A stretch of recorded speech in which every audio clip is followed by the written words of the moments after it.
হাসাইন আর হুসাইনের কান্না। দুই ভাই ঘরের পিছনে গলাগুলি করে না না না না কইয়া কাঁদতেছে। মা ফাতেমা কাঁদতেছে ঘরের ভিতর দরজা বন্ধ করে। বাবার বাবা আর কি পোড়া হবে। সারা মদিনায় কান্নার রোল পড়ে গেল। মহিলারা কান্দে, এমনকি মায়ের কোলের শিশুরা পর্যন্ত কান্দে। মার স্তনে মুখ লাগায় না, কি যেন বলবেন। মার মুখের দিকে তাকাইয়া মা বলতে থাকে, বাবারা গো কি বলবা গো, বুঝি ফেলেছি রাসূল দুনিয়ায় না, এই প্রশ্নই বুঝি করবা গো বাবা। এই নবীর ভালোবাসায় বসে থাকো, তোমার জীবন ধন্য, তোমার এই সময়টা ধন্য।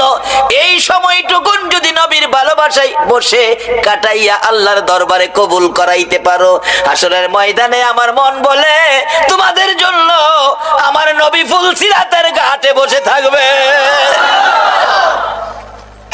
বাবারা, জীবনের কত রাত্র কত দিকে পার হয়ে গেছে, একটা রাত্র দাও গো যে নবী তোমার আমার জন্য পৃথিবীর জমিনে কত কষ্ট, কত দুঃখ, কত নির্যাতন সহ্য করেছে, শুধু উম্মতের দিকে তাকাইয়া। হযরতে হানজালা ডাকি, বিবি দেখো দেখো ডাল তরবারি দে। মনে দুঃখ নিস না রে বিবি, দেখা হবে তোর সাথে হাসরের ময়দানে। যুদ্ধের ময়দানে চলে গেলেন হানজালা, যুদ্ধে অংশ নিয়ে দুনিয়ার থেকে বিদায়, শহীদ হয়ে গেছে। যেই যুদ্ধে ৭০ জন সাহাবা শহীদ, ময়দান যেন হাহাকার, শুধু রক্ত আর রক্ত। উহুদের জমি তালাশ করতেছে, রাসূলকে খুঁজে পাওয়া যায় না। হযরত আলী পাগলের মতো কাঁদতেছে আর দৌড়তেছে, রাসূল কোথায়, রাসূলের খবর কি? হাসাইন হুসাইন দুইজন বেরিয়ে আসছে, না না না না কইয়া ডাকতেছে। না না না না চিৎকার আওয়াজ শুনে আমার নবীর জ্ঞান ফিরে গেছে। আল্লাহু আকবার বলো।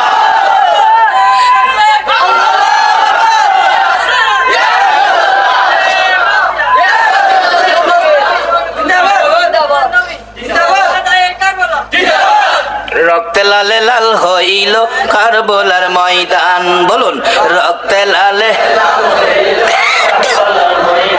শহীদ হলো ইমাম হুসেন নবীর জানের জান। শহীদ হলো ইমাম হুসেন নবীর জানের জান। রক্তে লালে লাল হইল কারবালার ময়দান। হায়রে রক্তে লালে লাল হইল কারবালার ময়দান। দুধের শিশু আলিয়াস করে পানি চাইলো মায়ের দ্বারে। দুধের শিশু আলিয়াস করে পানি চাইলো মায়ের দ্বারে। পানি পানি বলে সে যে দিয়ে গেল প্রাণ। পানি পানি বলে সে যে দিয়ে গেল। রক্তে লালে লাল হইল কারবালার ময়দান। আরে রক্তে লালে কান্দে ইমাম হুসাইন আর হাসাইন। নানা গো, ও নানা তুমি কই গো, তোমার দেহ মুবারক আমরা একটু দেখবো। কিন্তু কেউ তো জানে না কোথায় জিবরাইল উহুদ পাহাড়ের মাঝামাঝি যেন কেউ না দেখে এই জায়গায় নিয়ে গেছে। আমার নবী হাসাইন আর হুসাইনের চিৎকারে আমার নবী মাথা উঠাইতেছে। জিবরাইল ডাকে, হুজুর মাথা নড়াচড়ি করবেন না, রক্ত বাহির হয়। আমার নবী বলেন, জিবরাইল রে আমার হাসাইন হুসাইন কান্দে রে, না না না না কইয়া আমি সব সইতে পারি রে জিবরাইল, আমি হাসাইন আর হুসাইনের ডাক সইতে পারি। এই হুসাইনের ভালোবাসাই যদি আজকের মাহফিলের আয়োজনের উদ্দেশ্য হয়, আর তোমাদের বসা যদি হুসাইনের ভালোবাসার উদ্দেশ্য হয়, আমার মন কয় কাল কিয়ামতে এই হাসাইন আর হুসাইনের সঙ্গে তোমাদের হাসর নসিব হইয়া যাইব। পৃথিবীর এমন কোন ইমাম নাই এই দুই ভাইয়ের নাম বাদ দিয়ে মসজিদে খুতবা দিবে। কিয়ামত পর্যন্ত নবীর আদরের দুই নাতির নাম উচ্চারণ করে খুতবা দিতে হবে। যদি কেউ বাদ দিতে চায় তার ইমামতি থাকবে না। নবীজি ডাকতেছে, জিবরাইল আমার হাসাইন হুসাইন ডাকে রে, আমারে খুঁজতেছে, তারা আমারে পায় না।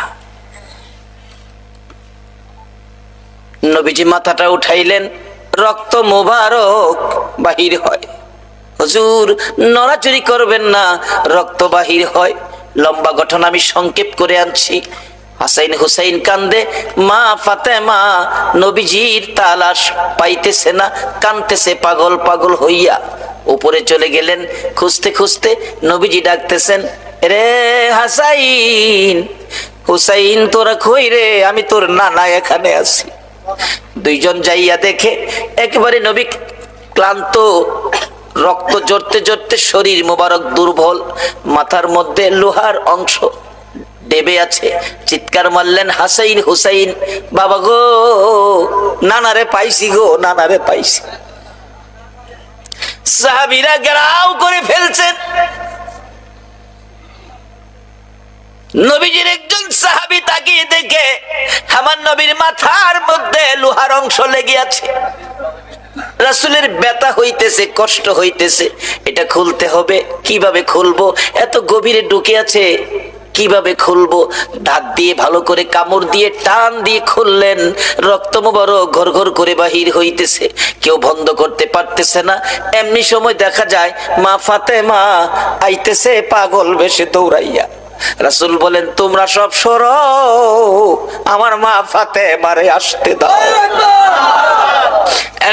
মা মহিলারা, রঙ্গিপাড়ার মহিলারা গো, এই নবী খুশি হওয়ার কাজ তোমরাও করো, এই নবীর পক্ষে থাকো, এই নবীর ভালোবাসায় যদি জীবন দিতে পারো, তোমাদের জীবনটাও হবে আল্লাহর রাস্তায় জীবন। কিভাবে আসতেছি সামনে, মহিলাদের পক্ষেও আল্লাহর রাস্তায় জীবন দেওয়ার রাস্তা আছে। এবার মা ফাতেমা দৌড়ায় এসে দেখে নবীজির রক্ত মোবারক ঝরতেছে, বন্ধ হয় না। কিতাব লেখে মা ফাতেমা কিছু শুকনা খেজুর পাতা আগুন দিয়ে পুড়ে ছাই করে ছাইটুকুন ক্ষত বিক্ষত জায়গার মধ্যে লাগিয়ে দিলে রক্ত মোবারক বন্ধ হয়েছে। আমার নবী হাসাইন হুসাইনকে লইয়া যুদ্ধের ময়দানের অবস্থার উপর ফয়সালা দিচ্ছে। সাহাবীরা রে, যারা আমার ভালোবাসায় আজকের যুদ্ধের ময়দানে জীবন দিয়েছে, তোমরা তাদেরকে দাফন করো, কবরে দিয়ে দাও। শর্ত হলো গোসল দিও না, কাফন পরাইও না, রক্ত মাখা অবস্থায় দাফন করো। হাসরের ময়দানে আমি নবী দেখাবো আল্লাহর আরশের কিনারে নিয়ে, মাবুদ মাবুদ গো, আদম থেকে ঈসা নবী পর্যন্ত দেখো, আমি নবীর মতো কোন নবীর উম্মতেরা তোমাকে খুশি করতে, তোমাকে রাজি করতে এইভাবে রক্ত কেউ দিছে কিনা। আমি নবী শহীদদেরকে লইয়া আল্লাহর আরশের কিনারে দাঁড়াবো।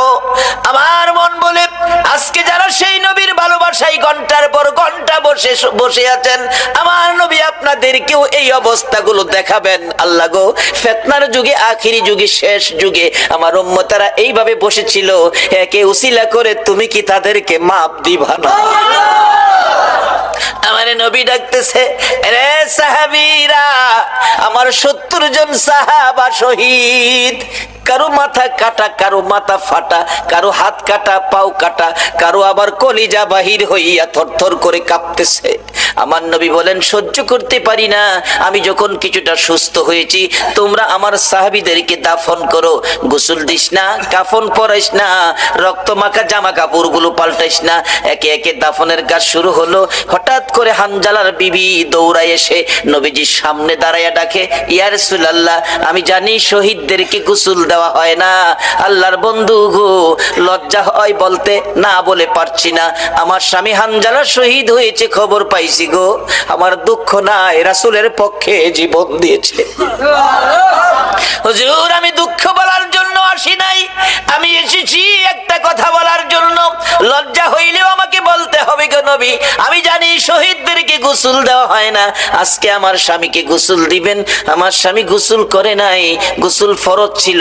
আপনার ভালোবাসায় তরবারি লইয়া দৌড়াই আইছি আর বলছি, বিবি গো, ক্ষমা করে দিস গো, দেখা হবে হাসরের ময়দানে। হুজুর, কাউরে যদি গোসল নাও দেন, আমার স্বামীটারে গোসল দিয়ে দাফন কইরেন। আমার নবী ডাকতেছে, সাহাবীরা রে, দেখ আমার হানজালার লাশটা কোথায়।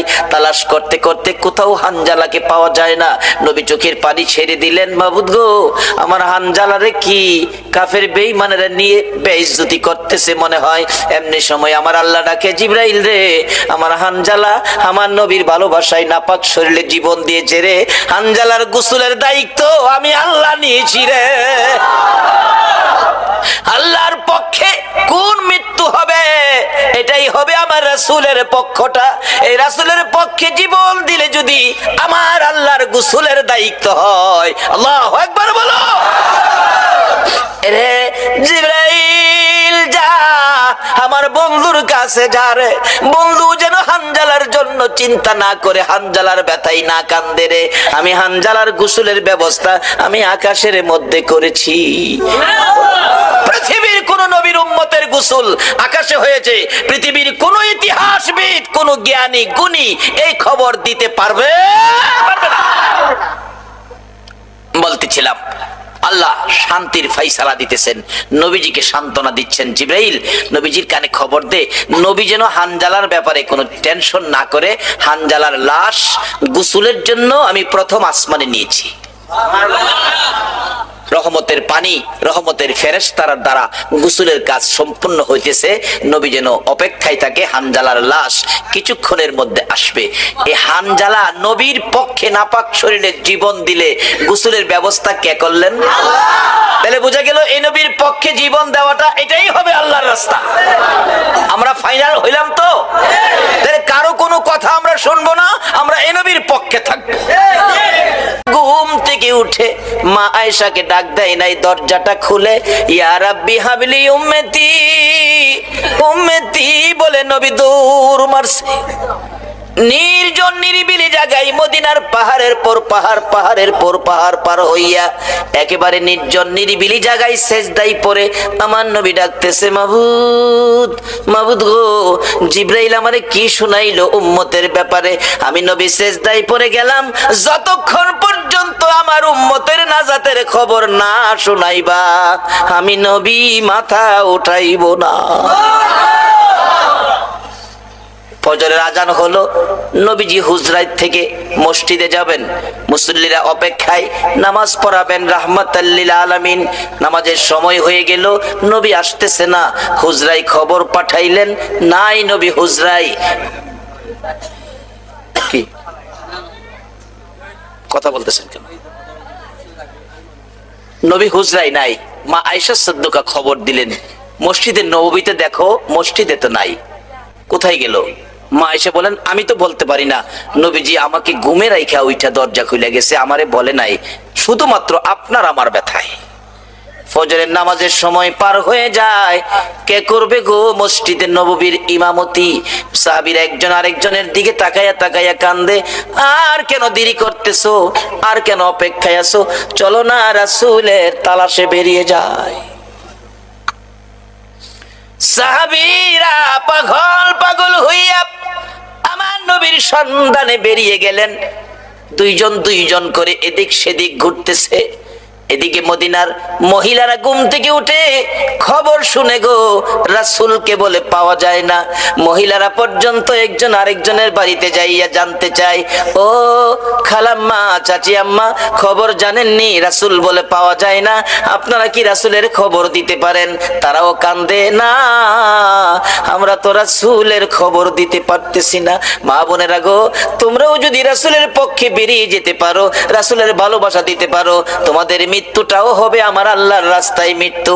তার বাস্তব ঘটনা হলো হযরতে সুমাইয়া রাদিয়াল্লাহু তাআলা সর্বপ্রথম এই পৃথিবীর জমিনে নবীর ভালোবাসায় জীবন দিয়েছে একজন মহিলা। আর আমার আল্লাহ নবীর পক্ষে জীবন দেওয়ার কারণে কি পুরস্কারটুকুন দান করেছে। সর্বপ্রথম পৃথিবীর জমিন থেকে একটা মহিলা জান্নাত লইয়া বিদায় হয়েছে। এটা ছিলেন আমার নবীর আশেক, নবীর পাগল, নবীর পক্ষের মহিলা। মহিলাটা যার নাম কিতাবে আসছে হযরতে সুমাইয়া। আবু জাহেল ডাকতেছে, সুমাইয়া রে, আমার বাতিজার পক্ষে থাকবি, বাতিজার কথা মানবি, আমার কথা কি মানবে না? আমি তো মক্কার নেতা, সবাই আমারে মানে। সুমাইয়া বলেন, এরে আবু জাহেল, সবাই তোমারে মানতে পারে, আমি তোমাকে মানব না। আমি আখিরি নবীর কালিমা পড়ে নবীর কথা মানি, নবীর পক্ষে গিয়েছি। সুমাইয়াকে জোর করে, আবু জাহেল সন্ত্রাসী টাইপের ছিল, জোর করে ঘর থেকে বের করে মরুভূমিতে নিয়ে সমস্ত কাপড়গুলো খুলে টাইনা উলঙ্গ করে সুমাইয়াকে দাঁড় করাইয়া ডাকতেছে, ও মক্কার মানুষ, দেখা যাও সুমাইয়াকে উলঙ্গ করেছি। সুমাইয়া চক্ষু বন্ধ করে লজ্জায় চোখ খুলে না। আবু জাহেল ডাকতেছে, দেখা যা, দেখা যা রে, রে তোরা কে আসবি? সুমাইয়া ডাকতেছে মাউত। আবু জাহেল মক্কার কত মানুষকে ডাকলো আমারে দেখার জন্য গো, তুমি আল্লাহকে একটা ডাকও দিল না। আমি সুমাইয়া তোমারে দাওয়াত দিলাম গো, তোমার বন্ধুর পাগলিনী সুমাইয়ার কি অবস্থা তুমি দেখা যাও। আমার আল্লাহ কয় সুমাইয়া রে আমি তোর দাওয়াত কবুল করলাম রে সুমাইয়া। আবু জাহেল বলেন আল্লাহকে দাওয়াত দাও দেখার জন্য, দাঁড়াও ভালো করে দেখাবো। ঘর থেকে বল্লম নিয়ে এসে সুমাইয়ার তলপেটের নিচে বল্লম দিয়ে আঘাত করলো। চিত হয়ে সুমাইয়া জমিনে পড়ে গলা কাটা মুরগির মতো লাফাইয়া জিব্বাটা বাহির করে দিয়ে ডাকতেছে, মাবুদ দাওয়াত দিলাম দেখা গেল না, তোমার বন্ধুর পাগলিনী সুমাইয়ার জীবন যাই গো, একবার আই আমার দেখা গেল না। আমার আল্লাহ ডাকে জিবরাইল রে আমি সুমাইয়ারে খালি হাতে কেমনে দেখবো রে জিবরাইল? আমার বন্ধুর পাগলিনী সুমাইয়া আবু জাহেলের আক্রমণে জীবন দিতে যাচ্ছে বন্ধুর পক্ষ লইয়া। আমি আল্লাহ দাওয়াত কবুল করেছি, সুমাইয়াকে দেখবো রে আমি খালি হাতে কেমনে দেখবো? আমার জান্নাতুল ফেরদাউসটা উঠাইয়া দে রে, আমি আমার বন্ধুর পাগলিনী সুমাইয়ারকে আমি দান করে দিলাম। আল্লাহ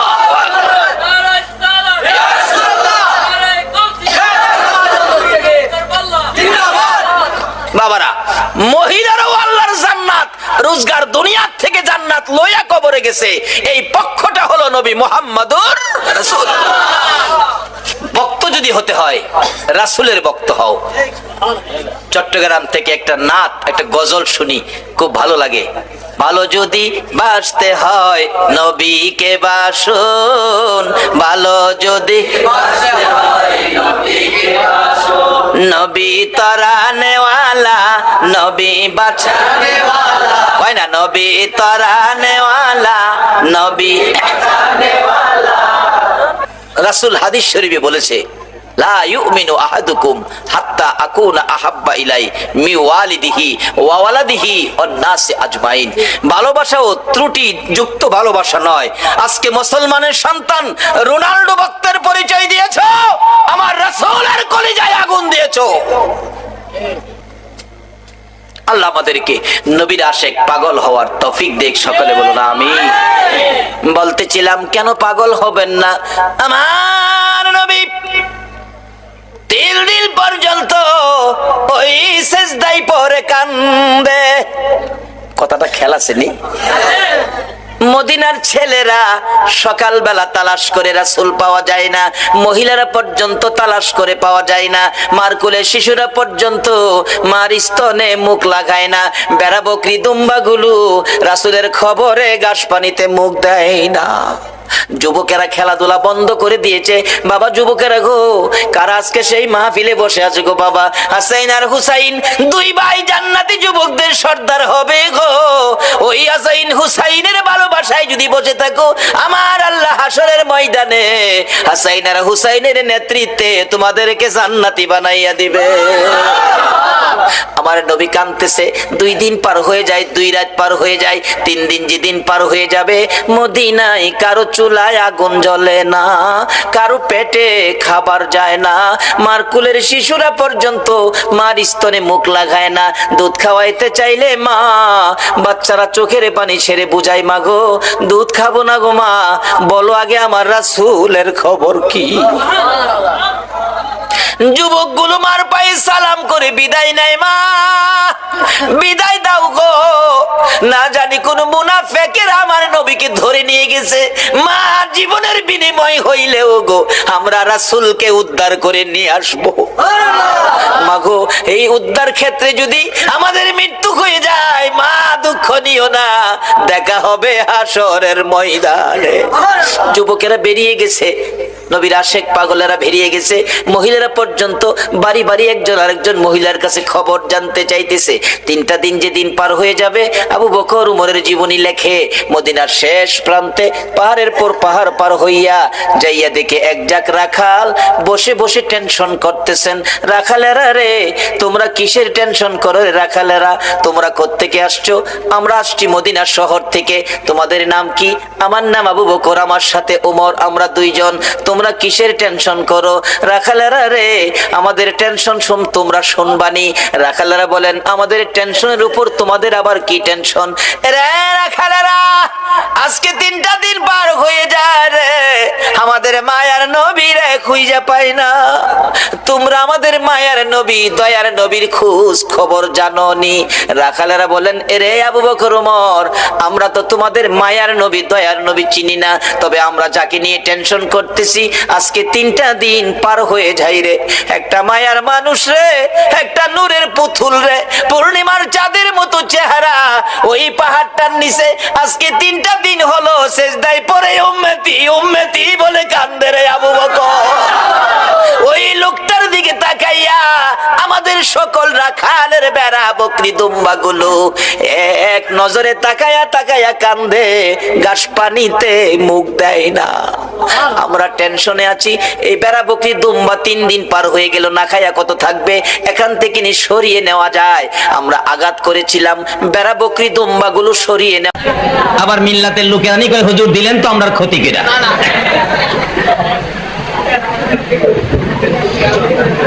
আমি তো একটু আগে বললাম আজকে রহমতের বৃষ্টি, আমি তো এটাই তো বলছি।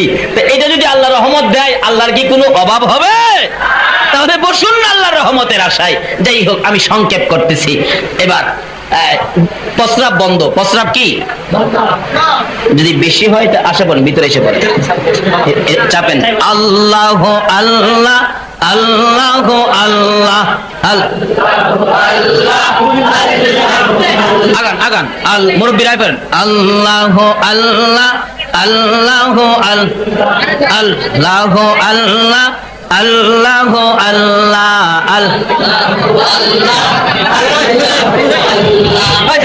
আল্লাহ আল্লাহ আল্লাহ আল্লাহ আহ মহাপদ রাখেন। আল্লাহ আল্লাহ আহ আল্লাহ আল্লাহ আল্লাহ তুই আমারে ডাকি রে বান্দা, তুই আমারে ডাক। আল্লাহ আল্লাহ মনে বরিয়া ডাকিলে আমায়, মনে বরিয়া ডাকিলে আমায় গোনা পাবে মাপ।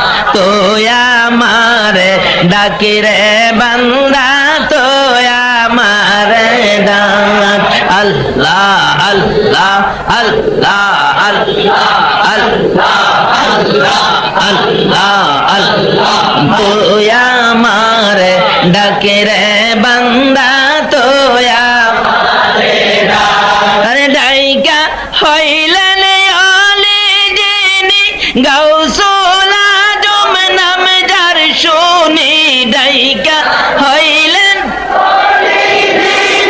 গাউসুল আজম নাম যার শুনি। বেলায়েতের বেলায়েতের আলু দিয়ে, বেলায়েতের আলু দিয়ে উজ্জ্বল হয় বাগদাদ। তুই আমারে ডাকে রে বান্দা, তুই আমারে ডাক। লা ইলাহা ইল্লাল্লাহ মুহাম্মাদুর রাসূলুল্লাহ। আসুন, আল্লাহ রহমত পাইলে আপনারা কি বাগেন বুঝি না? 2টা কোটা দিয়া দেখছি কি করেন। দিবে তো হবে, তো হবে, পরে হবে, আজকে না। কি হবে? হবে আজকে না, না আগেই তো ঘুরাইয়া রইছি, আজকে না। আল্লাহর ওলি বেয়াদবি করেছে ওলির সাথে বাদশা, ঘোষণা করলেন যুদ্ধকে, বন্ধ করলেন কি? প্রস্রাব। ডাক্তার কবিরাজ চিকিৎসা করতে আসলে শেষ চিকিৎসাই ধরে না। বাদশা কয় মরবো মরবো রে, আর উপায় নাই। আচ্ছা, বোমার দরকার কি? প্রস্রাব দিলেই তো শেষ। তরবারির দরকার কি? প্রস্রাব বন্ধ করলেই বাদশাকে বাঁচবো না। একজন তার উজির বলতেছেন, কর্মচারী বাদশা নামদার নিজামুদ্দিন আউলিয়ার কাছে গেলেনি আপনার রোগটা ভালো হয়। তাহলে কার কাছে গেলে ভালো হয়? সহজে কইলাম অলির নাম লয় না ওখানে মানুষ, যখন বিপদের আর শেষ নাই। এরপর ওই শাহজালালের বাংলাদেশ, এর আগে কইতো না। যাইতেছে, খবর নিয়ে গেছে, নিজামুদ্দিন বাদশা তো অসুস্থ, আপনারে যাইতে কইছে। কয় কি অসুস্থ? প্রস্রাব বন্ধ, খুব খারাপ, আপনারে যাইতে কইছে। ও বাদশার অসুস্থ, আমি যাইতাম কে? অসুস্থ তো আমি না, যার অসুস্থ দরকার হলে সে পক্ষে গেলে একজন বেজার হয়ে যা। আসলে মশাটা তৈয়ার হইতো না যদি নমরুদ্দা বাটপারি না করতো। এই নমরুদ্দার কারণে আজকে আমরা মশার কামড় খাই। হয়তো অনেকে কইবেন হুজুর মশাই খায় নমরুদরে, আমরা খাই কে? তাহলে বোঝা গেল যেই অপরাধে নমরুদরে মশাই খায়, এমন কিছু দুষ্ত্রুটি মন নমরুদের খাসিরত কিছু আমরার মধ্যে আছে। এইডি খায় মশাই শেষ করতেছে আর কি। খায় রাখ এইডি, কি কর? যাক, এদিকে আমার আলোচনা না। বলতেছিলাম আল্লাহর সাথে যুদ্ধ করে আমি পারতাম না। এবার বাদশা কয় বাবা আমার প্রস্রাব বন্ধ। আল্লাহর ওলি নিজামুদ্দিন আউলিয়া কয় বাবা প্রস্রাবের চিকিৎসা আমি করতে পারবো, কিন্তু অনেক পয়সা লাগবো। কত পয়সা লাগবো? আপনি পুরা বাদশাহীটা আমারে দিয়া লাইলে আমি চিকিৎসা করব। বাদশা বলে আমার জীবন বাঁচছে না, আমি বাদশাহীটা কি করবো? ডিফেক্টটা কই? মাত্র একটা প্রস্রাব, একটা প্রস্রাব পুরা বাদশাহী বলে। আমার মইরা গেলে আমি বাদশাহীতে কি করবো? নিয়ে যান। কয় মুখে কইলে হইতো না, দলিল করে দেন। দলিল করাইছে, লেখা দিছে, নেন দলিল দিলাম। নিজামুদ্দিন আউলিয়া আছে কন্ত যারা আল্লাহর লগে প্রেম জুড়াইছে এরা এই বাদশাহীর দরকার আছে? নিজামুদ্দিন আউলিয়া দলিলটা লইয়া ঠঙ্গা বানাইছে, ঠঙ্গা বানাইয়া তার কাপড়ের নিচে দিয়ে একটা দমক মারছে, মত ওষুধ দিছে, মত। তার সম্পত্তির দলিলের ঠঙ্গা দিয়া দিছে মুক্ত। মুখ শুরু হইছে। ৪৫ জনের প্রস্রাব একজনই করছে। কইরা মাশাআল্লাহ ঠঙ্গালা বলছে, হুজুর নেন। ঠঙ্গালা ইরাদা ফালাই দিছে যেন পেট্রোলের মধ্যে আগুন জ্বলতেছে। নিজামুদ্দিন আউলিয়া প্রস্রাব হইছে? হুজুর হইছে, আমার জীবনটা বাঁচাইছেন, আমার সম্পত্তি গেলে গেছে। বাদশা কয় আমার সম্পত্তি গেলে গেছে, আমার প্রস্রাবটা যে হইছে। নিজামুদ্দিন আউলিয়া কয় হইছে তো? বলে হইছে হুজুর। এই সম্পত্তিটা যে প্রস্রাবের লগে ফালাই দিলেন। নিজামুদ্দিন আউলিয়া কয় বেটা তুই সম্পত্তি লইয়া আমার লগে বাহাদুরি দেখাইছলি, অহংকার দেখাইছলি। তোর সম্পত্তি দেখ, একটা প্রস্রাবের সমান তোর সম্পত্তিগুলি না। এরকম প্রস্রাবগুলি যে আল্লাহ আমাদের আদায় করাইতেছে, এই আল্লাহর সাথে একটা সম্পর্ক দরকার আছে কিনা বলুন তো? কিন্তু নিজে নিজে পারতাম না বিদায় আমরা ওলিদের কাছে যাই। কার কাছে যায়? ওলিদের কাছে গেলে লাভ হয় না লস হয়? নিজামুদ্দিনের কাছে বাদশার লাভ হয়েছে না লস হয়েছে? কাজী ওলিদের পক্ষে থাকেন। বাস্তবে আসুন, গাউসে পাক পিছনে দিয়া হাজির হইছে। খেয়াল আছে নি কথাটা? খ্রিস্টান বেড়া কয় ঈসা নবী বড়, আর আখিরি নবীর উম্মত কয় আখিরি নবী বড়। কিন্তু খ্রিস্টান বেড়া যুক্তি দিয়া জ্ঞানী মানুষ তো মরা মানুষ জীবিত করতে পারছে, তোমরা নবী কি মরা মানুষ জীবিত করতে পারছে? এগুলি বুঝাইয়া মানে এমন পর্যায়ে নিয়ে গেছে মুসলমান লোকটা খালি স্বীকার করবে যে ঈসা নবী বড়। এমন টাইমে পিছনে গাউসে পাক। তাইলে আল্লাহর ওলিরা বিপদে কামে লাগে কিনা বলুন তো? পিছন দিয়ে ডাক দিছে, এই বাবারা তোমরা কি নিয়ে তকরাতকরি করতেছ? পিছনে চাইয়া দেখে গাউসে পাক। যারে বাগে দেখলে সালাম দেয়। মুসলমানরা কি করে অহংকন্ত? অহংক। আচ্ছা এই একটা সাধারণ বেটা যদি গাউসে পাক পাশে গেলে তার ফাল বাইরা যা, তাইলে এরকম ওলি যদি আমাদের পক্ষে থাকে বিপদে কাজ লাগতো না, খালি ফাল শুরু করবেন।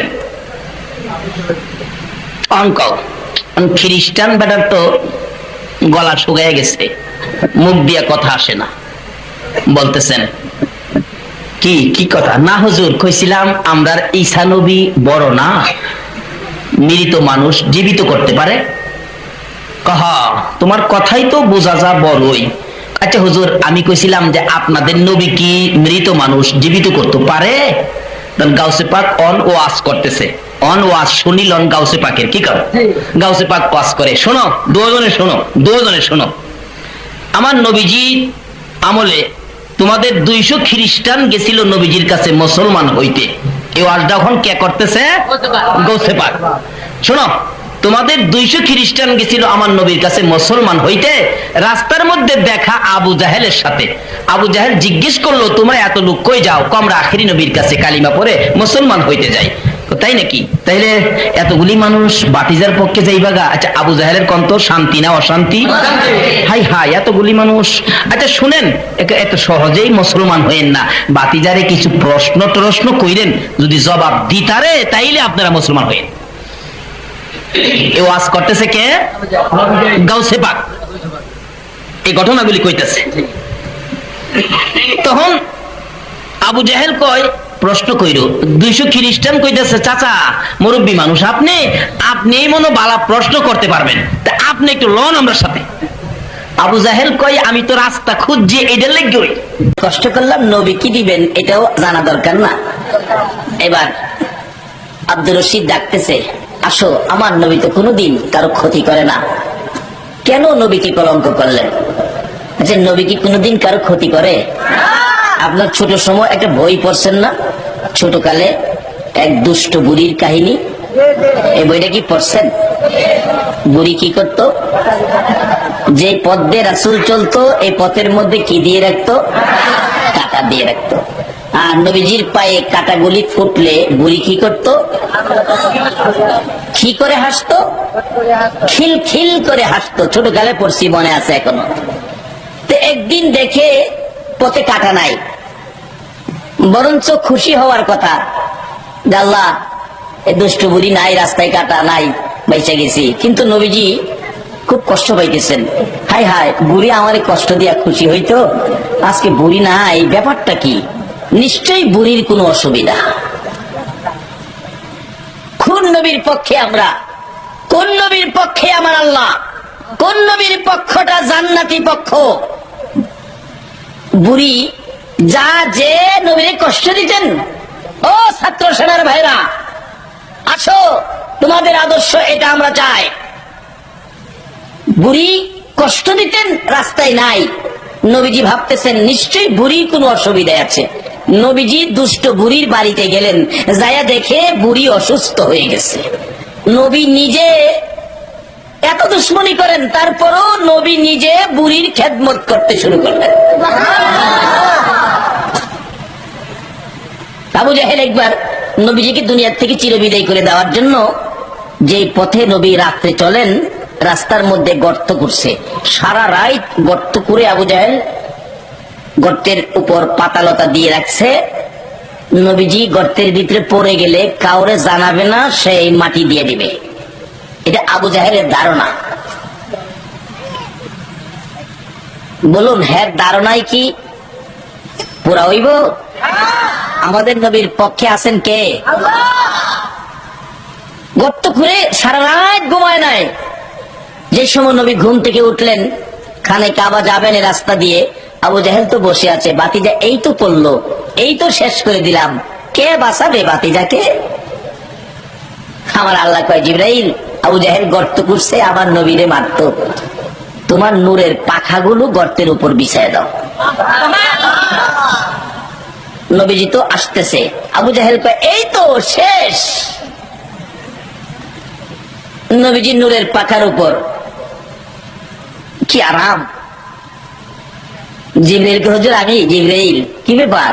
গর্ত করছে আপনার লেগে, হায় মারতো আপনারে, আমি নূরের পাখা বিছাইলাম। নবীজি খারিয়া ভাবতেছেন, হাই হাই, এই আরামের বিছানা রে জিবরাইল, আমার উম্মতে যদি এই বিছানা হইতো। আবার নবী যেদিন মেরাজের সফরে রওনা হন, সিদরাতুল মুনতাহায় জিবরাইল যখন বুরাক থেকে নামাইয়া দেন, কিছুক্ষণ সময় এখানে অপেক্ষা করতে হলো। জিবরাইল বলেন, ইয়া রাসূলুল্লাহ, আমি আর যাইতে পারি না, এখানে আমার ক্ষমতা শেষ, বুরাকের ক্ষমতা শেষ, আপনাকে অনেক দূরে যাইতে হবে। আমার নবী বলেন, জিবরাইল রে, তুমি কি এখান পর্যন্তই আসো? জি হুজুর। আর উপরে যাইতে পারো না? না। এখানে আইসাই ইব্রাহিম নবীর সাথে মাতবুরি করেছো। ও ইব্রাহিম নবী, আমি আল্লাহর কাছে যাই, তোমার কোনো ব্যক্তিগত কথা থাকলে আমারে বইলো, আমি বলবো। এখানে আইসাই কইটা? জি হুজুর, আর যাইতে পারি না। আমার নবী ডাকে, জিবরাইল, আমি নবী একেবারে আল্লাহর নিকটে যাব রে, তুমি জিবরাইলের কোনো কথা থাকলে আমার কাছে বলো। জিবরাইল বলেন, ইয়া রাসূলুল্লাহ, একটা কথা বহুদিন যাবত মনে নিয়ে করতেছি, কার কাছে বলবো, লোক পায় না। আপনি যখন যাবেন আপনার কাছে বলে দিব। কি বলো? হুজুর গো, আপনি আল্লাহর কাছে যাবেন, আপনি নবীর উম্মত যারা হয়েছে, আপনার মতো নবীকে যারা ভালোবাসা দিয়েছে, আপনার পক্ষে যারা আসছে, আপনার কথা মতো যারা চলছে, আপনি নবীর ভালোবাসার মালা যারা গলায় পড়েছে গো নবী, আপনি নবীর উম্মতের জন্য ওই কাল কিয়ামতে কঠিন হাসরের দিনে 30,000 বছরের রাস্তা, ওই ফুলসিরাতের ফুলের উপর আমি জিবরাইল আপনার উম্মতকে পার করে দেওয়ার জন্য আমার 600 নূরের পাখা বিছাইয়া দিতে চাই। দরখাস্তটা আমার আল্লাহর কাছে কইলেন। আমার আল্লাহ কই, বন্ধু গো, জিবরাইল কইয়ে দেন কবুল হয়ে গেছে। কখন? জিবরাইলের নূরের পাখা দিয়ে নবীজি গর্ত পার হয়ে গেছে। আবু জাহেল তো বাঁচছে, হয়ে গেছে খুশি। বাতিজারে এখন থামাই এলাম, মাটি দিয়ে এলাম, কে জানবো? কেউ জানবে না। কিন্তু নবীজি যে পার হয়ে গেছে, আবু জাহেলের খবর নাই। গর্তের কিনারে গিয়ে দেখতে চাইছিল একবারে শেষ রাত্রে পড়ছে কিনা। গর্তের ভিতরে তো অন্ধকার, ভালো করে দেখতে চাইছিল, সারা রাত ঘুমাইছে না তো, নিজেই পড়ছে। বাবারে, আপনাকে হিংসা শিখাইলো কে? কার বিপদের চিন্তা আপনি করেন?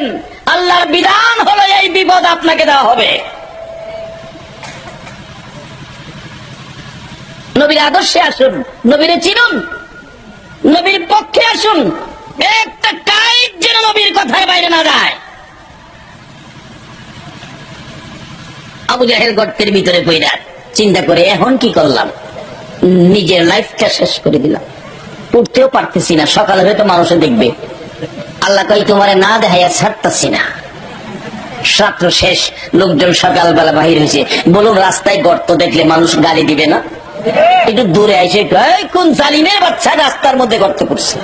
আইসা দেখে চাচা, হাই হাই চাচা, আপনি মুরব্বী, তো বেটা একটু আগে গালি দিয়া ওখানে চাচা কস। আল্লাহ কয়, তোর গালি শুরু হয়েছে মাত্র। শত শত মানুষ সকালবেলা ভিড় জমছে। কি ব্যাপার? একজন চাচা, কি ব্যাপার, কারণটা কি? আমারে উঠাও, উঠাও, তাড়াতাড়ি উঠাও। একজন নিচের দিকে হাত দিছে উপরে উঠাইবার লেগে, আর আবু জাহেল নিচের থেকে হাত উপরের দিকে বাড়াইছে উঠবার লেগে। আল্লাহ কয়, জিবরাইল, আমার নবীর নিয়ে হায় যা করছে, এই হাত যেন একসাথে না মিলে, আদাত বাকি লেখা তো। কয়াত বাকি? কয় না, কয়াত আদাত বাকি, এটা যেন হুরা না হয়। অনেক সময় দেখেন দোকানদাররা দোকানে লেখা রায় আজ নগদ কাল বাকি।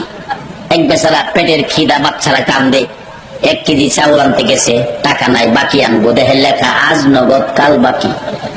আজকে কোন রকম কাটাইয়া সকাল সকাল কালকা বাকিটা নেব। কালকাও যায় দেখে কি লেখা। আচ্ছা, এই বাকি জীবনে নগদ হইব? আমার আল্লাহ কয়, জিবরাইল, আদাত বাকি, আদাত। আল্লাহু আকবার বলো। বলুন, আমার আল্লাহ আবু জাহেলের পক্ষে না আমার নবীর পক্ষে?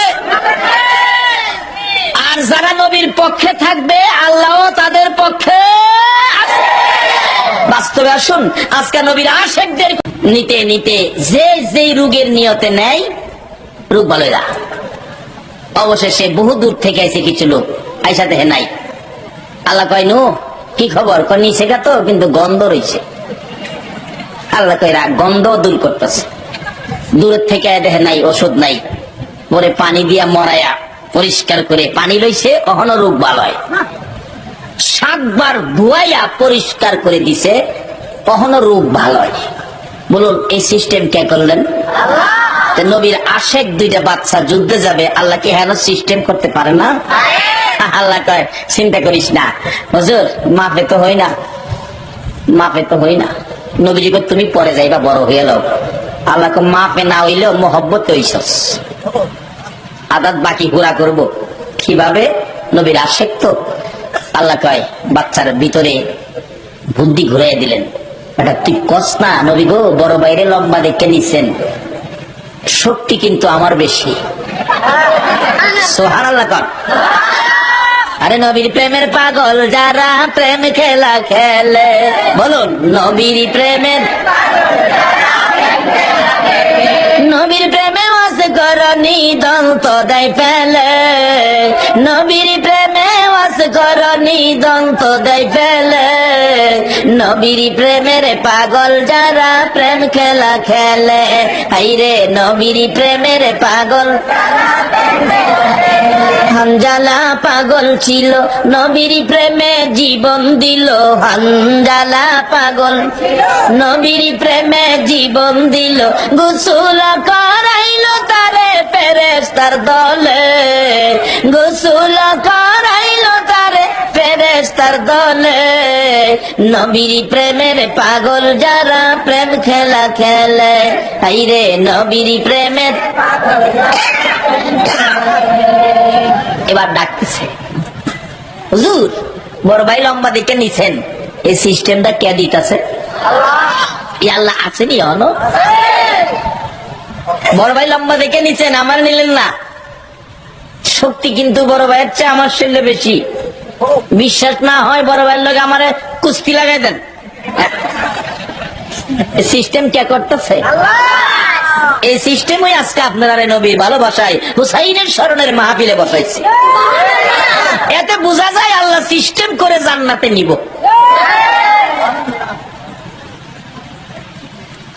সাহাবীরা হুজুর বাচ্চারা কয় কি? আমার তো হাসি উঠলো কথা শুনে। আসল কথা কইলে তো হাসবেন হুজুর, আসল কথা কইলে হাসবেন। সাহাবীরা হুজুর দুই বাইরে কুস্তি লাগাই দেন না। রাসূল বলে তোমার দুই কুস্তি লাগো। ছোট ভাই কর, বড় ভাই তাহলে কিন্তু আমি পারতাম না, যুদ্ধে দেবের লেগে পেয়েছি। মার কাছ থেকে দুই ভাই একসাথে বিদায় নিয়েছি, ভাই তুই যাইবি আমি থাকবো, এটা কেমনে হয়? পারতাম না, কারণ তুই আমার বড়, আগে আইসস দুনিয়ার, আলু খাইলেও তুই আমার চেয়ে মন দেরেক বেশি খাইছস, তোর সাথে আমি পারবো? সম্ভব না। তুই যদি একটু নতি স্বীকার করস, তোর নাম তো লিখছে নিবই, নতি স্বীকার করলে আমি যদি বিজয় হতে পারি আমিও যাইতে পারবো যুদ্ধে, আবু জাহিলের দেখবার লেগে। ভাই অনুরোধ তোর কাছে, বড় ভাই চিন্তা করিস না, মিলকিয়া লাগাও না, লাগাও কুস্তি লাগাও। দুইজন কুস্তি লাগছে, বড় ভাই জমিনে পড়ে গেছে, নিচে পড়ে গেছে, ছোট ভাই উপরে উঠে কয় ইয়া রাসূলুল্লাহ কইছিলাম না, এই যে দেখেন। সাহাবীরা বলেন নবী গো আবার লাগান। রাসূল বলেন আচ্ছা আবার লাগো তো। ছোট ভাইকে বড় ভাই দুইটা হাত জোর, মাপ চাই, কোন প্যাচ লাগাস? ছোট ভাই মাপ চাইতেছে, কোন কি কাজ করত চাই, প্যাচ লাগাইস না। বড় ভাইকে চিন্তা করিস না, আগের বাউই বাউ। এইভাবে তিনবার করে ছোট ভাই উপরে, বড় ভাই নিচে। রাসূল বলেন আইনে তো নিতে হয়, আসলে আইনটা লাগাইছে কে? এই নবীর ভালোবাসায় থাকলে খালি হ্যাঁ না তো কবর, মিজান, হাসর, ফুলচিরাত সব জায়গায় খালি এইটা লাগাই হার করবো। নাম লিখে ফেললেন, দুইজন গেলেন যুদ্ধের ময়দানে, বদর প্রান্তরে। আব্দুর রহমান বিন আউফ বলেন, আব্দুর রহমান বিন আউফ বলেন দুইটা বাচ্চা, দুইটা খেজুরের ডাল নবীজি ভেঙে দিছে, খেজুরের ডাল শুকনা। আইসা আমারে জিগায় চাচা আব্দুর রহমান বিন আউফ, আবু জাহেল কুল্লা। আব্দুর রহমান বিন আউফ বলে আমি আশ্চর্য হয়ে গেলাম, বাচ্চা দুইটা ছোট, তালাশ করে বড়। আসলে এই নবীর উম্মতের বাজেট ছোট না বড়? কোরআন শরীফের কয়েক জায়গায় ঘোষণা দেওয়া আছে বেগৈরে হিসাব, হিসাব সারা বাজেট। হিসাব করে কত দিব আমরা রে? কি হিসাব করে দিলে যদি না মানি, এই নবীর উম্মত তো হন্দি কি কারণে শেষ কাটাইলাম না। গাউসে পাক একদিন ডাহে আল্লাহ, শেষ রাইতে আল্লাহ কয় কি? আর কথা কয় না। কি ব্যাপার? কয় না ডাক দিয়া দেখলাম আপনি যে কোরআন শরীফে কইছেন ওয়াইজা সাআলাকা ইবাদি আন্নী ফাইন্নী করিব, আপনি যে বলছেন নবী গো আপনি বলে দেন আমারে তালাশ করে আমি নিকটে। আমি আব্দুল কাদের দেখলাম নিকটে আসেননি, এটা দেখলাম আর কি। আল্লাহ আমি তো আরো ঘোষণা দিছি উজিবু দাওয়াতাদ দাঈ ইযা দাআন, কোন দাবি দাওয়াত আছে কিনা আমার কাছে তোমরা করো। করলে কি করবো? ফালিয়াস্তাজিবু লি ওয়া লিউমিনু বি লাআল্লাহুম ইয়ারশুদুন। আমি পরিশোধ করে দিব আখির নবীর উম্মতের সাথে আমি আল্লাহ এই কথাটা দিছি। গাউসে পাক কয় আল্লাহ দিছেন ঠিক, কিন্তু আমি যেই দাবিটা করবো এটা আপনি পুরা করতেন না। আল্লাহ কয় কি কইলি? আমি পারতাম না? হ্যাঁ, আমি যেটা করুম আপনিও পারতেন না। আচ্ছা কি দাবি করব আল্লাহ জানে না? এটা আখির নবীর মধ্যে শেষ করাইলে তো এটা বড় হন্ডি। এর লাগে বাজার দিয়া তুই রাখছে ব্যাগ হই রে। কারণ যদি 100 দেয় আবার যদি কল 100-র পর আর নাই আপনার কাছে, এর লাগে আগেই দিয়ে বাজার দিছে লাইলাতুল কদরি খায়রুম মিন আলফি শাহর। রাত্র একটা নাম কদর, বাজেট হলো 1000 মাসের চাইতে বেশি। কত বেশি? যদি পৃথিবীর কোন আলেম ওলামার জিগান কেন ক্ষমতা নাই বেশি সীমানা দিত। আল্লাহ কয় বন্ধু গো, তোমার উম্মত হাসরের দিন মুক্তি পাইতে যত বেশি দরকার এর চেয়ে আরো বেশি।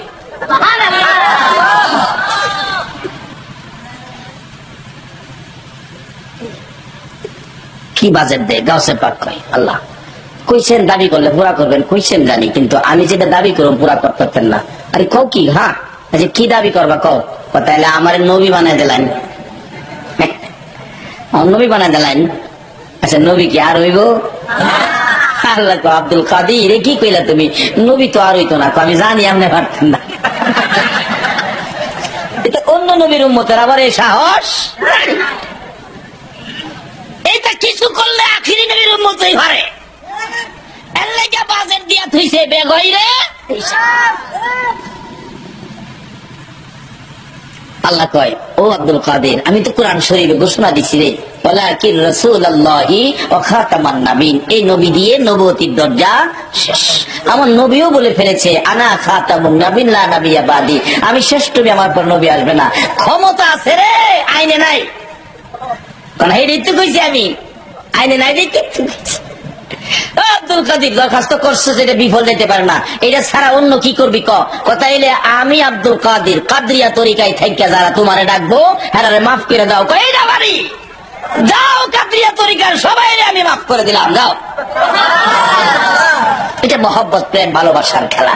যাই হোক যাই না ওদিকে, আমার আল্লাহর ক্ষমতা আসেনি বলুন? দুইজনে মিলে জিজ্ঞেস করে চাচা আব্দুর রহমান বিন আউফ, আবু জাহেল যে কয় সবচেয়ে বড় লাহিলা কুল্লা।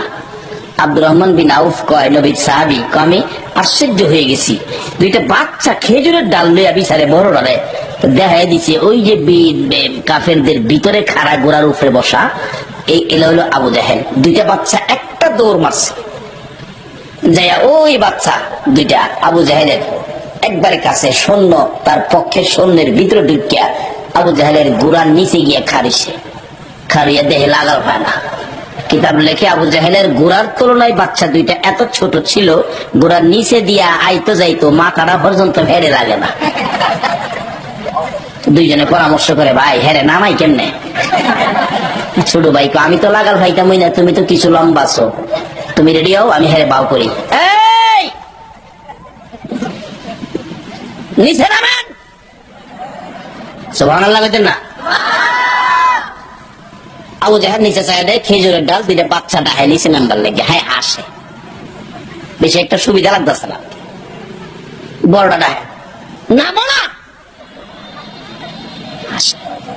শুরুটা ডাহে আবার নামবে নাকি নামাবো? নবীর পক্ষের লোক, এই নবীর পক্ষে থাকতে রাজি আছেন তো? খেজুরের ডালের পাওয়ার কত এই নবীর পক্ষে গেলে? দেহে নামে না। পরে ছোট ভাইকে ভাই হ্যাঁ এনে নামতো না, নামান লাগবো। গুড়ার ফাও আঘাত শুরু করছে খেজুরের ডাল দিয়া, গুড়ার ফাও বাঁধছে, হ্যাঁ জমিনও ফুটছে, দুই ভাই খেজুরের ডালটা মারতেছে। আবু জাহেল চিল্লায়, কে কই আসোস? আমার অবস্থা টাইট। আবু জাহেলের ছেলে আকরামা দৌড়াইছে, বাবারে মারতেছে তো। আয়া হাসে, আব্বা আপনি কোন কি? দুইটা বাচ্চা খেজুরের ডাল আর কোন আপনার টাইট? আবু জাহেল কো আরে নাদানের নাদান, বাচ্চাদের মায়ের যে কেমন মায়ের রে, তুই একটা মায়ের তুই খায়া দেখ। বলুন এই বাচ্চাদের পক্ষে আছে কে? এ নবীর পক্ষে যাবে যারা আল্লাহকে পাবে তারা। এভাবে যখন বললেন, আকরামা তরবারি বাহির করছে। আব্দুর রহমান বিন আউফ বলেন, আমি তাকিয়ে আছি, তরবারিটা এইভাবে ধরে ছোট্ট ভাইটার গর্দানের মধ্যে আঘাতটা করছে। ঠাস করে আওয়াজ হয়ে ছোট ভাইটার এই হাতের হাড্ডি কাইটা হাতটা জমিনে নেমে গেছে, একটু গুস্ত লাগিয়ে রয়েছে, হাতটা ঝুলতেছে। আব্দুর রহমান বিন আউফ বলেন, আমি তাকিয়ে আছি, এ হাত নিয়ে লড়তে চড়তে বাচ্চাটার কষ্ট হয় বিদায় দেখলাম বাম হাতে ধরে হাতটাকে এইভাবে কাঁধের উপর আনছে, বাম হাতে মারে, লড়লে কষ্ট হয়। আবার দেখলাম হাতটাকে ঘুরাইয়া নিচে নামাইয়া হাতটাকে আঙ্গুলিগুলি পায়ের নিচে দিয়ে বাচ্চাটা পাড়া দিয়ে ধরে টানতেছে আর ডাকতেছে, নবী গো, হাত নিয়ে লড়তে চড়তে কষ্ট হয়, হাতটা ছিঁড়তে চাই, ছিঁড়ি না। হঠাৎ করে এত জোরে টান দিল, ওই কাটা হাত গোস্তটুকুন ছিঁড়ে জমিনে পড়ে লাসতেছে। আব্দুর রহমান বিন আউফ বলেন, এমনি সময় দেখি আকাশ থেকে হাজার হাজার তরবারি আবু জাহেলের গায়ে মারতেছে। এই নবীর পক্ষে থাকলে লাভ হবে না লস হবে? এই নবীর পক্ষে থাকতে রাজি আছেন কিনা? এদিকে নবীর ভালোবাসার আদাত বাকি আর নবীর দুশ্মনের আদাত বাকি। বলুন, দুই আদাত কি একরকম হবে? কথাটা খেয়াল আসেনি? আদাত বাকি নবীর দুশ্মন লোকটা জানি কে? ওই আবু জাহেল। গর্তের ভিতরে 70 গজ মাটির নিচে, আদাত পুরা হয় না, নিজের থেকে ডাকতেছে, তো না কারারে, বুঝেছি যার জন্য গর্ত করেছি আমার ভাতিজা না আসলে উঠতে পারবো না, আমার ভাতিজার কাছে খবর দাও। ও নবীর আশেকেরা, ও আহলে সুন্নাত ওয়াল জামাতের আলেম ওলামারা, এই নবীর আদর্শের মধ্যে ঢুকো। আমার নবীর এত দুশ্মনী করার পরেও আমার নবী দুশ্মনী করে না। খবর দিলেন একজন যাইয়া, ইয়া রাসূলুল্লাহ, আপনার চাচা আবু জাহেল 70 গজ মাটির নিচে। কত কষ্ট নবীকে দিলেন, তারপরও দয়ার নবী, মায়ার নবী ঘর থেকে দৌড়াইয়া বাহির হইল চাচার বিপদে। আরে দয়ালো নবী, প্রেমের ছবি আর আসবে না জগতে। বলুন, দয়ালো নবী, প্রেমের ছবি আর আসবে না। হাসর দিনে উম্মত বিনে, হাসর দিনে উম্মত বিনে যাবে না নবীজি বেহেশতে। দয়ালো নবী, প্রেমের ছবি আর আসবে না জগতে। আমার দয়ালো নবী, প্রেমের ছবি আর আসবে না। আমার নবী এত দুশ্মনী করেছে চাচা, নবীর আদর্শ, মায়ার নবী, দয়ার নবী, রাহমাতাল লিল আলামিন নবী ঘর থেকে বেরিয়ে গেলেন। আয়েশা গর্তের কিনারে দাঁড়াইয়া ডাকতেছে, চাচা গো, ও চাচা। আবু জাহেল বাতিজার কণ্ঠের আওয়াজ পাইয়া মনে আশা হলো আর মরবে না, নিচ থেকে ডাকে, বাতিজা আইসো? হ বাবা আসছি। চাচা গো, এই অবস্থা কেন আপনার? বাবা আমারে উঠাও।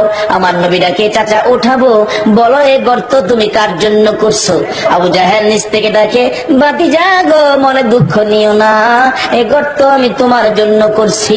আমার নবী চোখের পানি ছেড়ে ডাকে, চাচা এত নিষ্ঠুর কেমনে হইলা গো? তুমি না জানো আমার মা নাই, আমার বাবা না।